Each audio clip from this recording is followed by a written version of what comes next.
Thinking Aloud. Conversations on the leading edge of knowledge and discovery with psychologist Jeffrey Mishlove.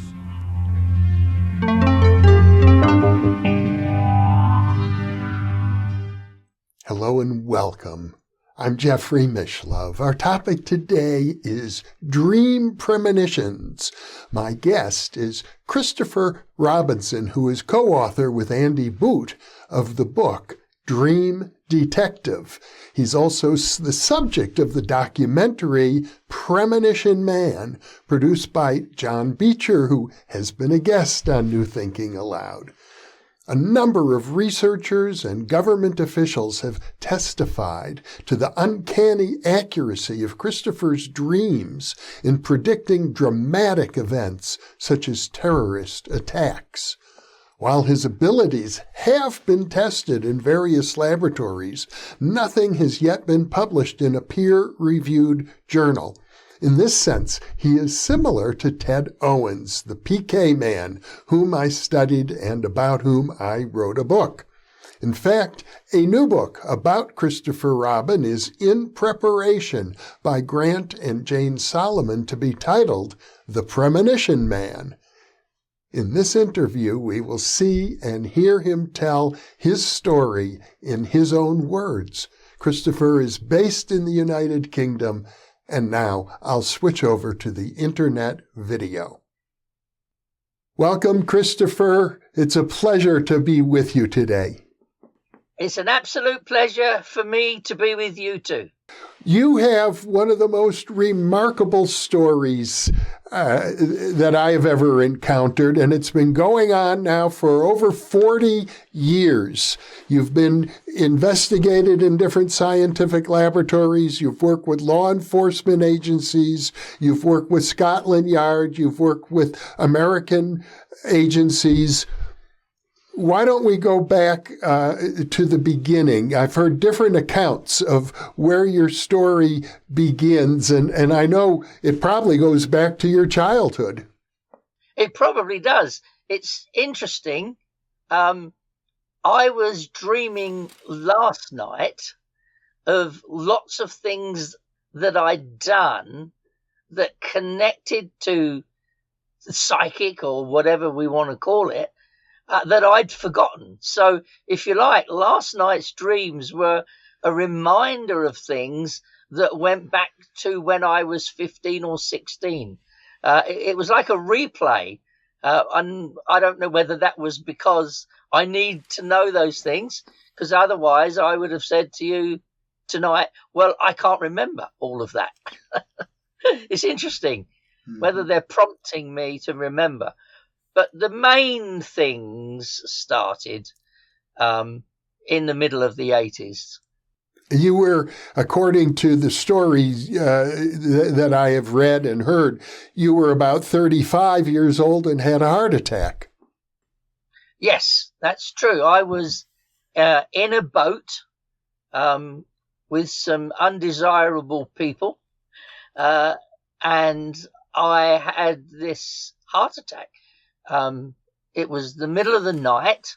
I obviously was asleep initially, woke up to terrible crushing pains in my chest, then found I couldn't breathe, and then I suppose, might not be the right way of putting it, but I lost part consciousness, and then I'm floating up through the boat up into the sky, into this big room with a huge bright white light and strange looking, I can only call them light beings in there.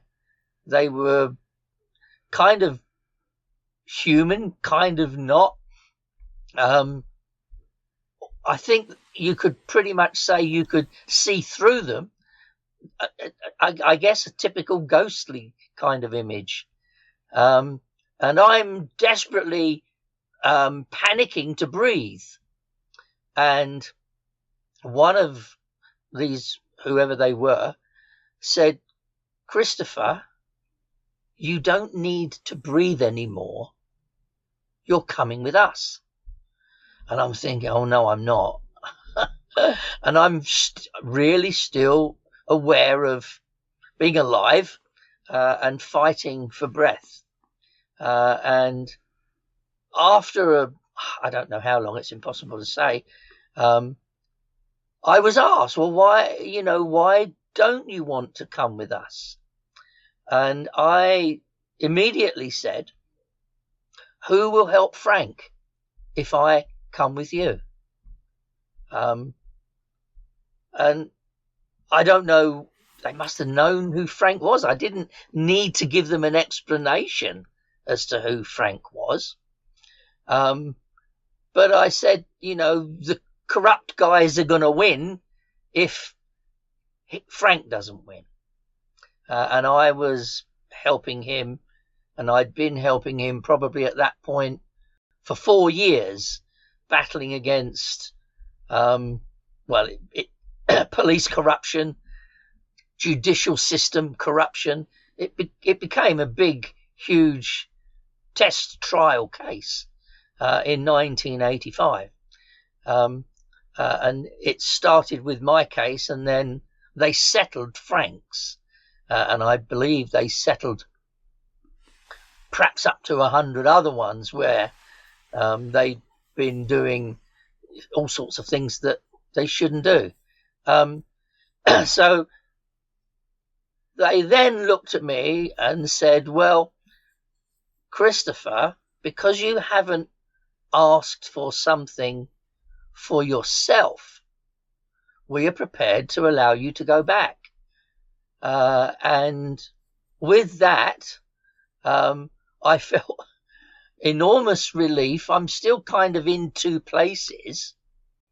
And they said to me, I think it was like, okay, so before you go, you have to promise to live in both worlds. And I thought, live in both worlds? Yeah, sure, whatever. I think I'd agree. I would have agreed to almost anything at that point to come back. And I had no idea at all what living in two worlds meant or could mean even, I think, at that point. And then you wake up and you've got chest pains, and later on that day I got to a hospital and they did, I don't know what they called them, some blood tests and things like that. And they said that I'd had a heart attack, which I think I already knew. There's an extra little bit to this, because the boat I was in Holland. I got back home to England, I don't know, probably 4 or 5 days later. And I went to, it was my house, but my ex-wife and son and her 2 other children were living there. And I went to my house, and because they were living there, I didn't use a key. I knocked on the door. And my son Paul, who was, I think, 15 at the time, came to the door and he said, "Oh, Dad, you're not dead." I said, "Paul, what do you mean I'm not dead?" He said, "A few days ago, you were in my dream and you died." And I really started to think, whoa, he doesn't know anything about what's happened to me or my experience, yet he had a dream that I died. In fact, I was talking to him about this at the weekend, seeing how much of it he could remember. And he said, "I shall never forget it, Dad." So that's kind of a real turning change point in my life, because, I've met some other beings from somewhere else, and I've, I suppose, kind of been dead and back alive again. And my son in England experienced what was happening to me. And it made me start to think of all sorts of things. Now, if I understand the story correctly, your work with Frank, this mysterious work that had you on a boat in Holland with people of an unsavory nature, occurred because you already had a highly attuned intuition, let us say, and people recognized that and called upon you for help. So if I go back to the mid-70s, in fact, 1976, there'd been one or two strange instances, or what should I say? There'd been one or two strange sets of circumstances involving me, and because of that, some of the people who were aware of that invited me to a hotel in London for breakfast one Saturday morning, and offered me some training and a job in a secret, strange organization. And they didn't say exactly who they were, other than I knew they were UK intelligence officers. And I didn't know what compartment I would end up in, but they did say that there are various compartments that we operate. But it wasn't going to be a single operation. It was going to be, I don't know how to explain it. You could be tasked, and I was tasked to do all sorts of things for years. And it wasn't just the police. It was other parts of intelligence gathering organizations. The police have, at that time, they had their own groups of intelligence gathering. So they had groups that would specialize in anti-terrorism and groups that would specialize in fraud, and I think I touched on all of them over the next 10 years. So going back to the 1970s. Yes. And what do you think attracted you to them? I know you told me earlier about a case in which a rapist had been identified who looked exactly like you. That was one of the circumstances. That, I think, was the precursor, if that's the right term. And there were lots of, I don't know how many there were, but there were lots of other things that I got involved in with initially the local police force, but then I didn't ever find out how it all came about. I know some of the story, but I am now not going to be attached to not going to be attached to one police station or one police force. Basically, what they said to me is, you're in a position to do things that we can't do. You're in a position to go to places that we can't go. And sometimes things have to happen that we can't acknowledge that we're involved in. It was pretty much like that. And was I up for doing some of these strange things? And you're on your own. We will help you as much as we can, but some of the things you will be doing on your own. And there's amazing things I got involved in. So this is well before your heart attack experience. Yes. And you were already, I assume, having precognitive dreams at that point. Not that I was aware of. No. I mean, people used to say to me that I was working with, how did you know that? You know, or what makes you think in that direction? And I used to say, I don't know. For years, it was one particular officer always used to say the same thing. In fact, I met him not long ago and he said the same thing again. Where does the information come from? Well, when the dreams started after the heart attack, I then understood a bit more about where it comes from. But before, I didn't know where it came. I used to say, I just know. I just know.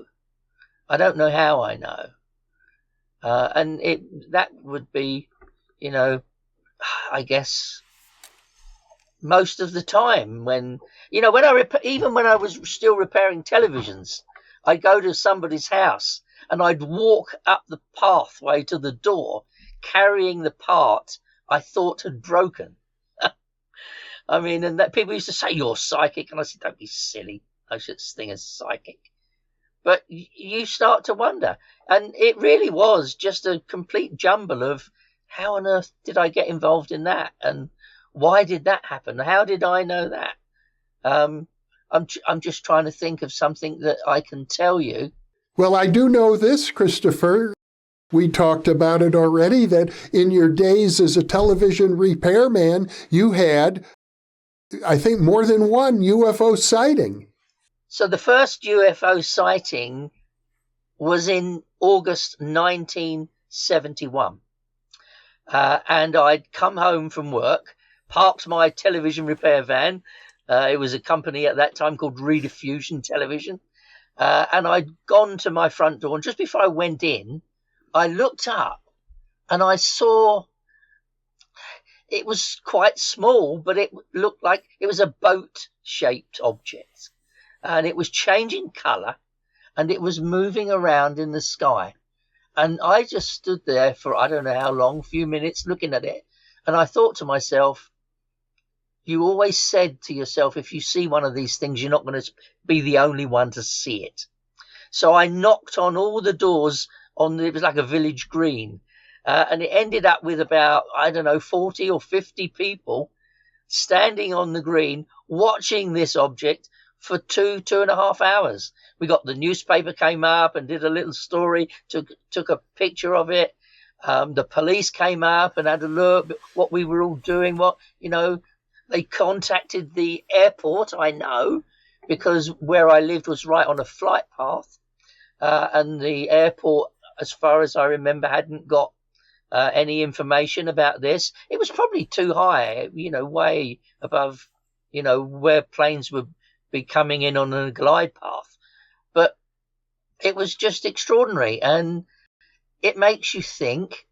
And then in the October, and I can tell you the date because I just today looked at the television recording of that event. It was the 26th of October, 1971. I saw another one. And this time I was on the roof of a building with a friend of mine, and we were erecting an aerial system.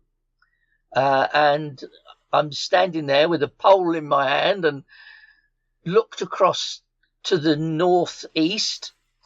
It was a beautiful, bright, clear blue sky. And there's this a golden pea. It was just looked like a pea in the sky, glistening gold. And it just shot across the sky as fast as I turned my head, like that. And it stopped. And I said to Malcolm, the guy I was with, I said, "Did you see that?" And he said, he did. He caught it as it was going across. And of course, it stopped. We could still see it. And we stood there and we watched it and we watched it. And then at some point it came back a little bit and stopped again. And then it came back. I guess we probably watched it. I mean, it's difficult to tell the time, how long it was, but I think it was probably 5 minutes, 4 minutes that we're watching this thing. And it goes back and it's gone.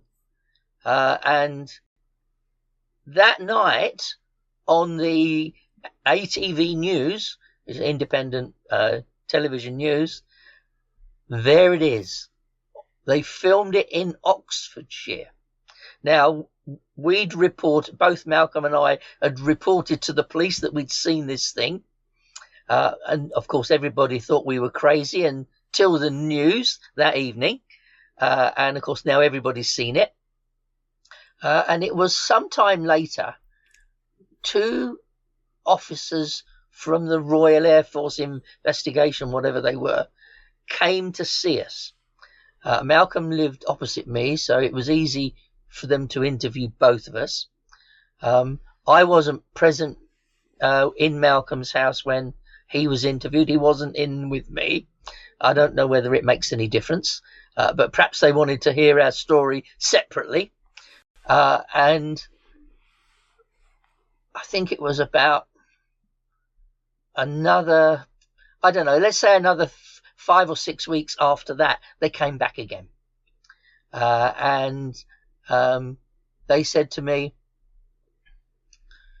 "We don't know what that was. We've managed to find a radar track or something, and we tracked it over 100 miles in 3 seconds." And they wanted, and they did, they took both of us back to where we saw this thing, and sort of kind of measured, you're there, then you're over there.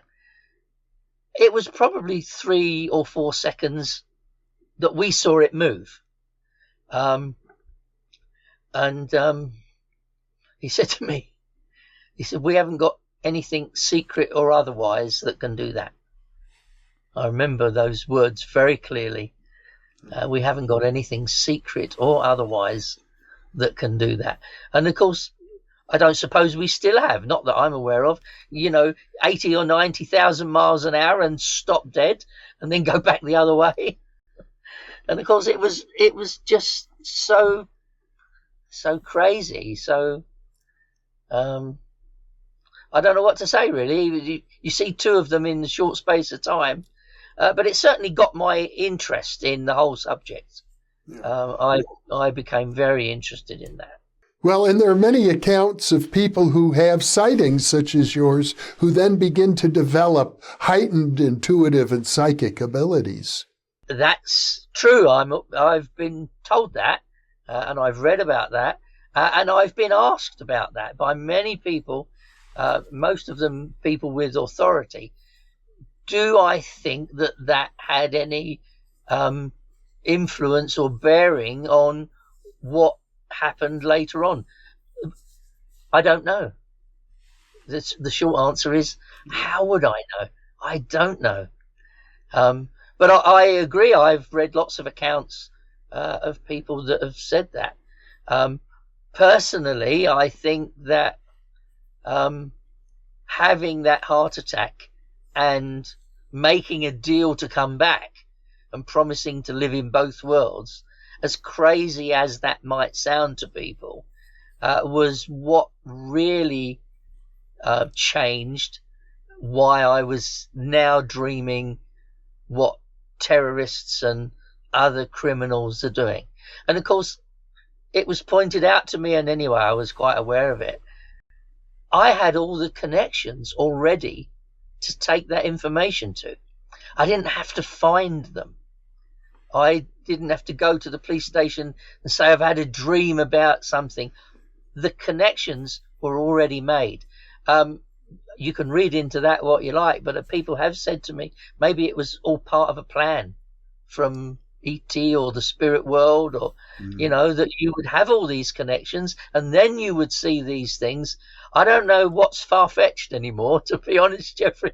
You may not know, I wrote a book called The PK Man. I know there's a book being written about you now called The Premonition Man. And the PK Man explained to me he also had an alien connection, and he claimed they had been watching him since childhood and helping to manipulate his life in different ways so that he had many different professions that he worked in that gave what he said was the mental flexibility in order to understand the complex communications that would come from them. Wow. I certainly had the right connections to go to with information about any criminal subject. I had contacts everywhere by the time I was living in both worlds, and I was seeing these crimes. I know at one point in your story, there's an instance in which a policewoman, I believe her name was Yvonne, who was murdered, and you developed a particular psychic connection with her after her death. Yes, there's more to that story. The day that incident happened, I was in Hyde Park having a meeting with 2 Scotland Yard officers, and they had to cut the meeting with me short because their pagers went off and they were called to that incident. And lots of people, police officers, have said to me since then, did I feel there was a connection with being with officers at the time she was murdered? I don't know. It does seem strange that yet, again, I'm there somewhere on the scene. I mean, it's really strange, and I don't know how much planning the other ETs or can do with all of this, but it certainly seems really strange. And I certainly got invited to become involved in lots of operations that some were running already, some I had to engineer in order to get into the situation and be of value in it.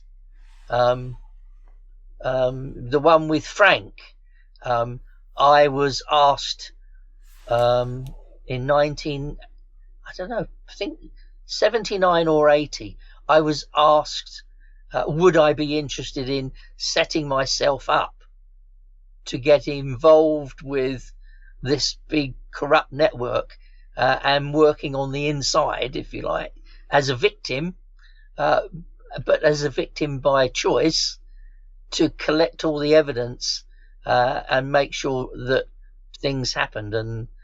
And I was really happy to do that. And I got involved very deeply in that. I did get help from a couple of policemen and retired officers. And I think the trial judge made some comments in his judgment that I think one of them was, it has never been explained to me how Mr. Robinson knew that. And I'm sitting there thinking, yeah, well, I'm probably never going to explain it to you. But it was clear that things happen that even the highest people in the land are unaware of. There's just these very small compartments, where things get engineered, and the world only sees the result of the engineering, not the reason for it, or why it was. Well, I think they would know why it would be necessary if they knew it was engineered from day one. But it's interesting. I mean, I've had quite an interesting life. Back to this policewoman, Yvonne, can you describe how she began to communicate with you after her death? Well, she would be in a dream, and she would say to me her name, or she would give me her initials I don't know how to explain it. So she would be there in the dream and she would say, your friend, or something like that. And of course, when I wrote down your friend in a dream and I hadn't been aware of the source, I would associate it with her. And this happened a lot. The initials seems to be a big thing in the spirit or ET communication. We get initials. And of course, she was Yvonne Fletcher, YF, and KB for Keith Blakelock. And it happened all the time. And the first time it became really kind of spooky for me is I was told in a dream and this is going to sound mad to everybody, to make it easier on you, we will give you the postcode of the location of the incoming attack. And I would get postcodes, zip codes in America. So I would get a vision of 3 steering wheels, and I would put steering wheel times 3, SW3. I would get, the first time it happened was LE1, and there was a bomb in Leicester, and this was the very first time I got a postcode. So I called Leicester police station and asked them if LE1 was their postcode. I thought it was, but in those days there was no computers that we have now. You couldn't look it up just like that.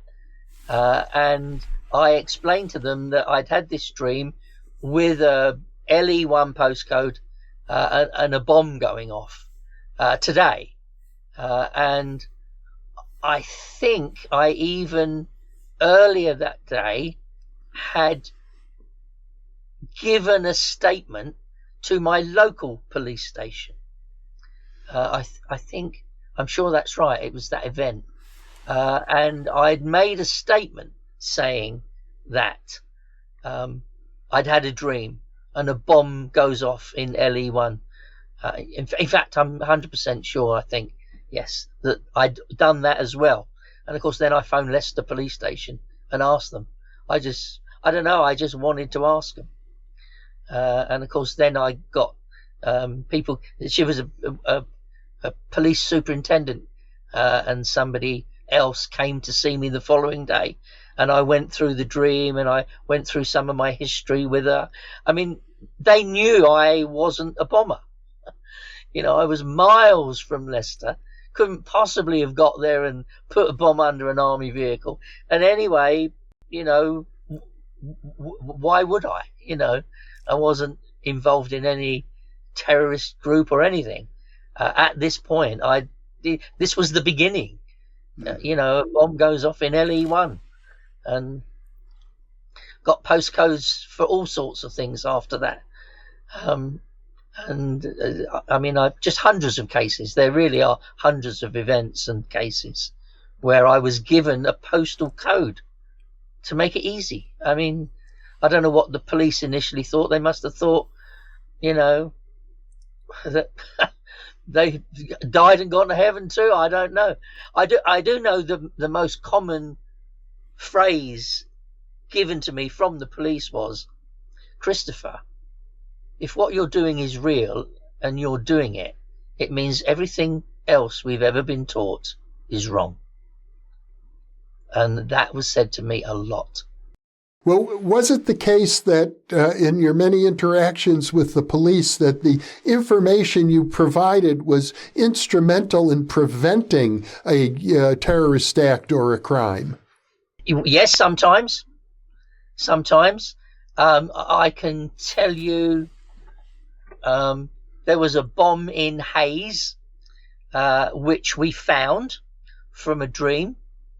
There was an incident in St. Albans, I think it was probably 1991, where I dreamt that 2 terrorists had walked up to a bank, gone to St. Albans, walked up to a bank and put a padded envelope bomb through the letterbox. And it blew up and killed them. Now, I obviously went to the police with that day. We set up an arrangement that I thought it was going to be on the Friday night. I would be available on the Friday night. And what happened was, just after 10 o'clock, like a bomb went off in my head. Boom. And then the phone rang, and it was Sergeant Clements, and he said to me, all hell's gone off in St. Albans. They want you over there. And this is where it gets quite funny. My car had broken down. I only had a little moped. I made my way to St Albans on a moped. The whole town was cordoned off. I put the bike on a stand, went up to a police officer. I said, I'm a psychic, and I warned of this bomb, and they were waiting for me to go in and talk to them. And I remember what he said, and I'm Father Christmas. Get back on your bike and get out of here. And I made a nuisance of myself. Eventually they radioed in and I got took in there.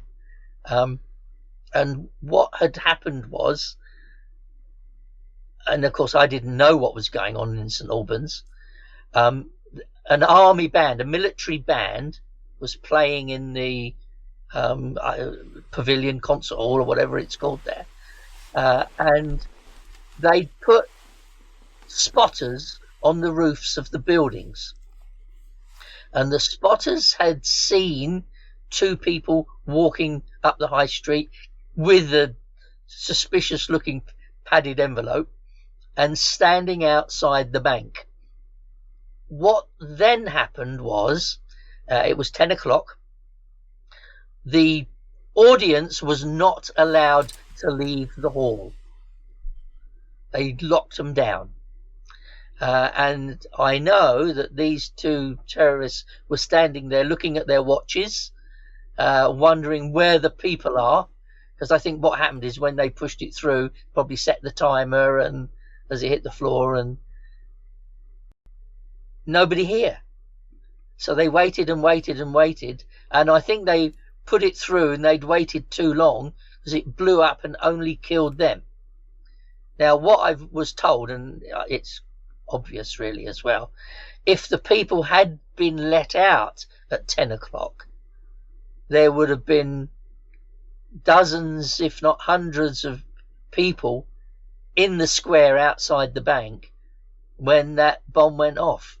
And the glass, I was taken there by the police that night. There was bits of plate glass everywhere. I mean, they would have been torn to shreds.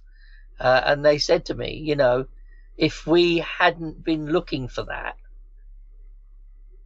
people would have been let out, and you know, maybe the terrorists wouldn't have been killed.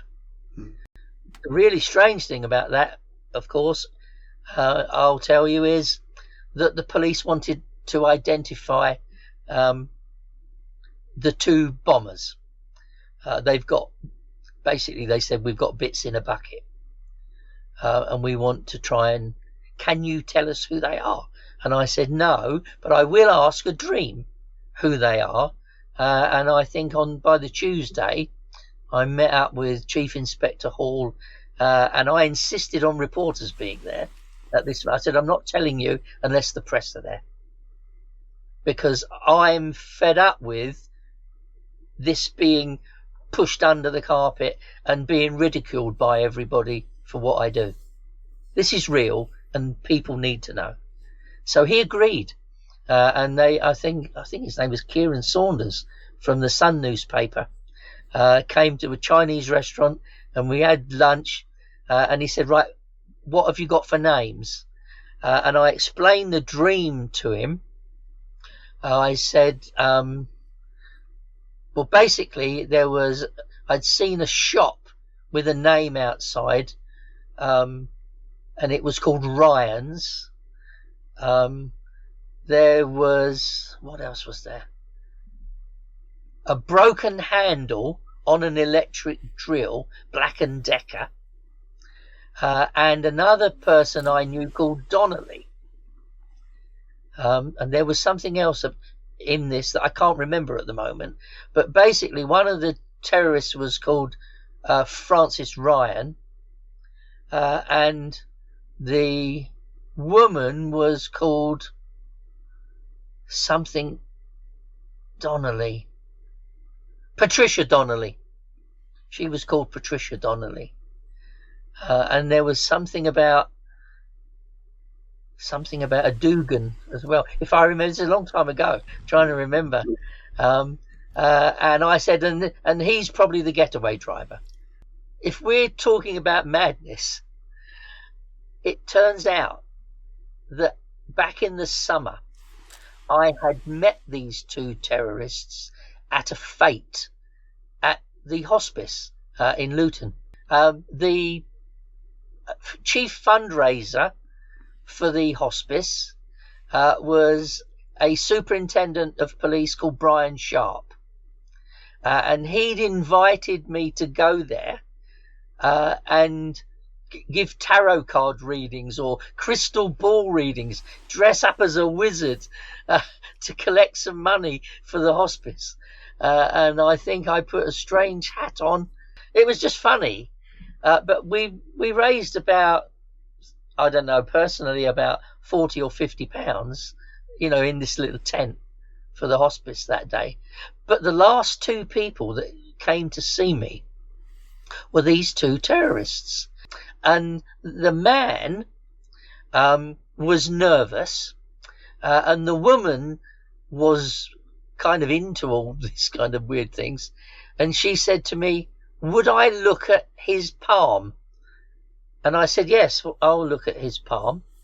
And his lifeline stopped halfway down. It was completely missing. And then she showed me hers. And hers stopped half. I'd never seen it before. I used to look at all sorts of people's palms and see if you could read them. And both of them had these cut off. She said to me, does that mean we're going to die? Well, they died together. And I'm really scratching my head now. And I remember sitting with Roger Sharp telling him the story. And he said, what's going on? I said, I don't know. It's just weird. Yeah. I mean, it is strangeness. It's, the chances that I would have even seen them. It's there's just so many things in my life that don't make sense. And most people would find it really difficult to believe. But you're faced with believing them if you've done them. Yeah. That's for sure. Well, I gather it was about this time that the police recommended that you meet with a well-known British psychologist, Keith Hearn, who was a specialist in lucid dreaming, among other things. It was connected to the terrorists that I'd warned about in Cheltenham in Gloucestershire. So I've had another dream where I'm in a hotel and there's terrorists there, and I'm in the dream, I'm in Cheltenham in Gloucestershire. And I knew the name of the hotel was something Park. And the police did two things. They took me to a hypnotherapist who had an office right opposite the police station, and did a hypnotic, go to sleep and answer a load of questions. And they recorded that on tape. But I was told that tape no longer exists. And this was at the time. I said, can I have a copy of the tape? And they said, no, it doesn't exist. You will never see that tape. You will never hear from that tape again. So I can't really remember what went on in the session. But at that same time, they introduced me to Keith Hearn. I don't know whether they gave me his phone number or they gave him mine. I can't remember. He perhaps remember better than me. But at the same time, that's what we did. And Keith Hearn, well, over a period of years, came to stay with me. And he'd sit up all night watching me dream, watching me write things down. Just as an observer, to see what I was doing, and was I really waking up, or was I doing it without waking up? And he studied it for a number of years, but he certainly came to stay with us, many times, to sit and watch me sleep.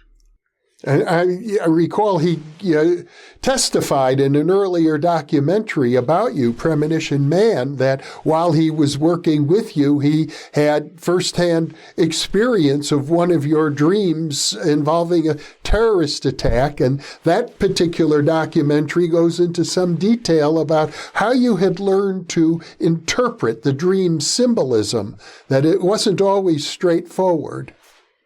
There were symbols which I guess I learned to interpret. So what you do, you keep dreaming of something, and you think, now why am I dreaming of that? And the terrorists were sometimes seen as people, but often seen as dogs. So I'd be watching a car with two dogs in it driving along the road. They would then become people. So dogs meant terrorists. Snow was imminent danger. Heavy rain was not the same kind of danger as snow, but it would be. I mean, if you dreamt of the snow, it was really nasty. If there was heavy rain, it was an incident, but maybe nobody died. Cups were always dead people. So if there were 4 cups, there would be 4 dead people. The same as my dream of Princess Diana's death. There were cups and cylinders. And so, yes, I wrote down very carefully all the dreams I could remember for years. And I looked at when certain things appeared. When do dogs appear? When do symbols of something else appear? All sorts. But the main symbols were dogs, cups, snow, heavy rain. I can't think for the moment what other symbols there were, but they were the main ones. One of the most profound, I think, dreams was I dreamt of 2 planes colliding midair. And I'd seen the 2 pilots eject safely to the ground. And I was thinking, where is this? What is this? I did discuss it with a police officer, Sergeant Richard McGregor. And I phoned a friend of mine called Penny Thornton and asked her what she thought. And she said, well, that's funny, because I've been dreaming of telephoto lenses and you. And I said to her, wow. She said, there's an air show today in Gloucester, which is 100 miles approximately from my house. From the dream, I suspected at that point that the planes would collide at 4 o'clock. In the dream, I looked at my watch to see what time it was. And I said to my wife, come on, let's go and watch these planes collide. So we took our little daughter and we drove to Gloucester, to Fairford. It's about 100 miles from my house where I lived at that time. And we got there just before, I think, 3:45. And we parked the car. It was very difficult to find somewhere to park.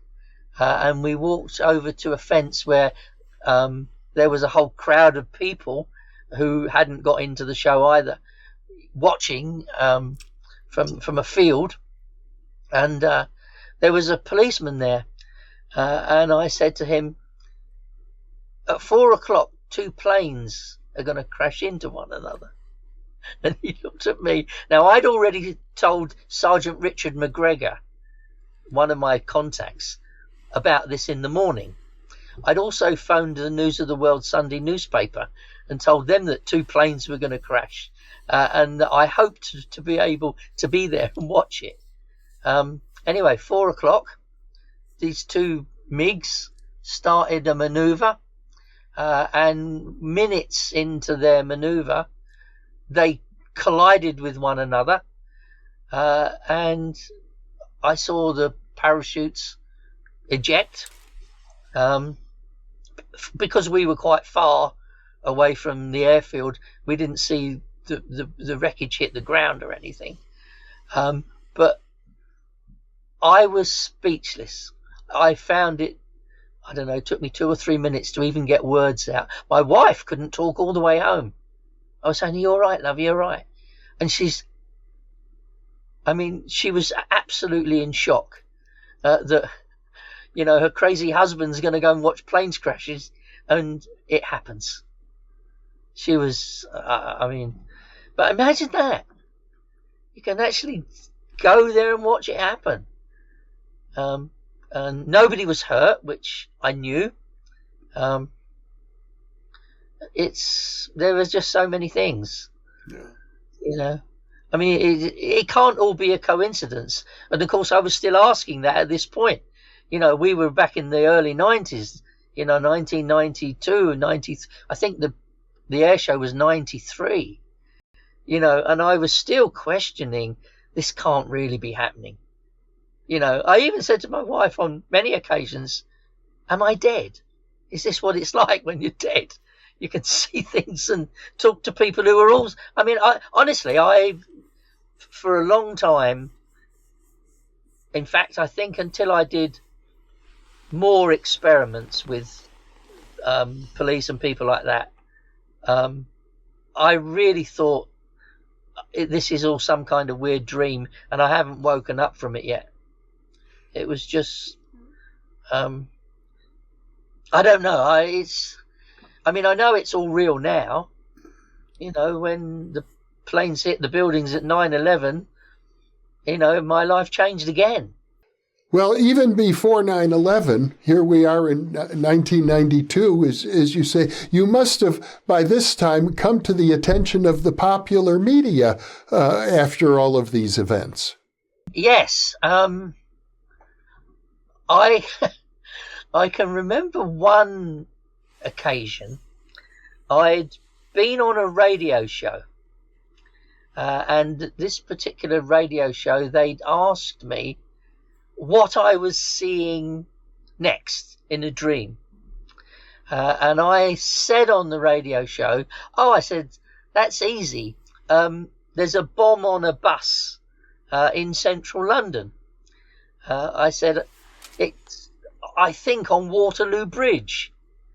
Anyway, I got back from the radio show, and there's a man on my doorstep from a newspaper, and he's heard me say that there's a bomb on a bus in central London tonight. And he said, "Can I come in and wait for it to go off?" So we invited him in, and he said, "Do you really think it's going to happen?" I said, "Well, if it's following the normal kind of routine, yes, this is going to happen." And he sat there, and he had a cup of tea and some biscuits, and I think we probably had to wait an hour or two, when there it is on the television news flash, bomb gone off in central London on a bus. And it had to be. This is really happening to me. It isn't imagination. Nobody could imagine all these things. Nobody could be successful in doing all this. But as the police inspector said, if you're doing this, and you are, everything else we've ever been taught is wrong. And I keep coming back to that in my mind. Well, Christopher, I know we've just barely scratched the surface in all of the many events. I think in conclusion for today, it's useful to point out that not all of your dreams have been accurate. I assume, because in general, in the field of parapsychology, or like baseball, the greatest baseball players have batting averages, and sometimes Babe Ruth will strike out more than he'll hit a home run. Basically, how I look at it, and how the police used to look at it, is they'd ask me to score it. 1 to 10, how likely do you think? interesting thing through this scoring process was that I realized I could ask questions and then analyze the dream to get the answer out of it, to translate it for an answer. And of course, that's much more successful than taking a whole load of dreams and wondering what they fit. But when you say two planes are going to collide and you're underneath them and you watch it happen, that's not a coincidence. When you say there's a bomb on a bus in central London tonight, and there is, how many bombs have been on buses in the last 30 years? 2, possibly 3.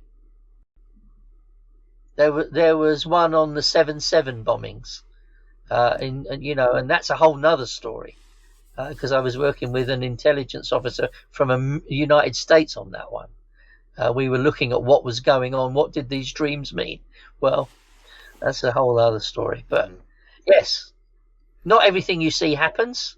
Lots of it you never understand. But using the codes, the dogs, the snow, you can put it down and say 9 out of 10, this is what this is saying. And the rest of it we just call noise, I suppose. Well, you've got a fascinating story. As I mentioned earlier, we've just been scratching the surface. I would love to have you back many times, actually, so that we can really cover the breadth of your career, Christopher. I think this is an important story that the public, and in particular, the New Thinking Aloud audience, deserves to know about. Well, I would be delighted to come on work on your show with you anytime you want. Well, thank you so much for being with me today, Christopher. It's been a real pleasure. I could go on and on about the different researchers and investigators who have attested to the validity of what you're doing. And we'll probably include some of that information in the description of this video. But I look forward to our next conversation. And once again, thank you so much for being with me. Thank you for having me. And for those of you listening or watching, thank you for being with us.